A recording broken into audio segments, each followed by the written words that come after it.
Tag-ampalaya mga friend, tanim ng Ate Helen ko. Kasi igulay namin yan. Pungpo naman lagi. Asa man pa iba.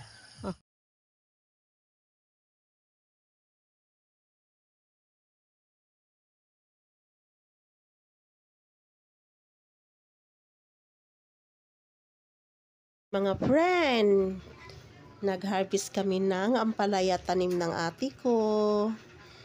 Yan, ang laki oh. Laki. Talagang sariwa mga friend kasi bagong harvest. Masarap po ito, healthy sa ating katawan. Ang sipag ng ate ko nagtanim. Ayan.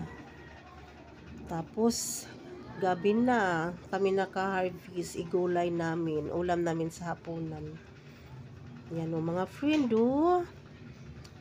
Yan, sarap-sarap po yan.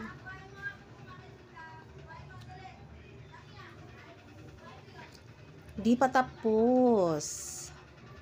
Yan. Yung Ate Helen ko. Yan ang panganay namin mga friend. Matandang dalaga. Yan. Ayan mga friend, igisa na natin ang ating gulay. Hindi natin na video sa paghiwa-hiwa ng ating bawang, sibuyas, kamatis. At saka yung ampalaya, hindi natin na video.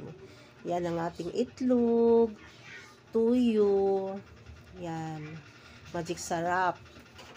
Ayan mga friend, gisa na natin. Umpisahan na natin sa pagluto. Yan. Yan ang buhay sa probinsya namin. Wala kaming yung silin. Yan lang. Kahoy ang ginagamit namin. Ang ganda ng panggatong niya mga friend. Oh, ala! Umapoy, nalakasan ng apoy. Yan. Gisa na natin. Inuna yung bawang, sunod sibuyas, kamatis. Yan mga friend.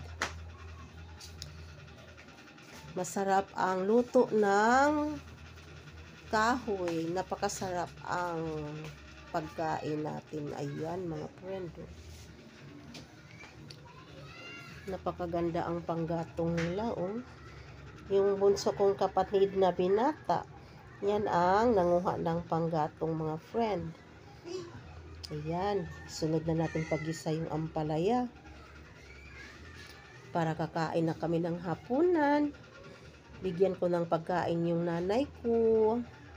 Kasi yung nanay ko mga friend, mahirap na siya maglakad. Matanda na.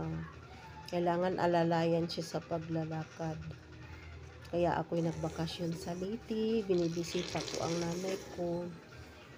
Kasi mahirap na siya maglakad. Ayan, lagyan na natin ng tuyo. Ayan, sarap-sarap po yan mga friend. Yan, haluin natin para maano ang lasa. Yan, sarap-sarap. Kumain ka ba nito dong nung niluto ko dong? Yung ampalaya? Hindi ka kumain dong, di ba dong? Hindi.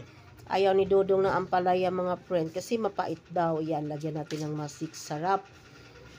Ayan.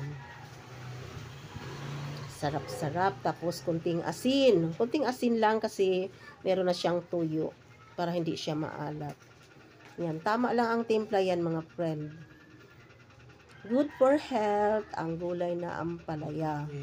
Pampahaba ng buhay ang gulay. Kailangan kumain tayo ng gulay para healthy po tayo. Ayan.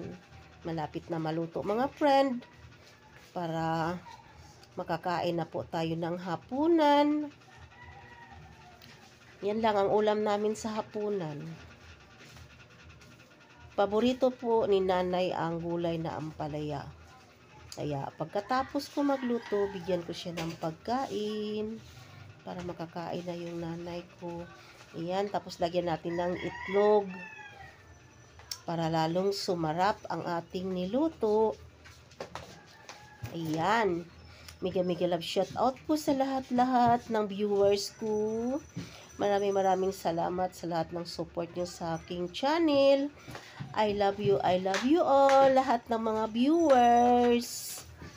Ayan, thanks for watching.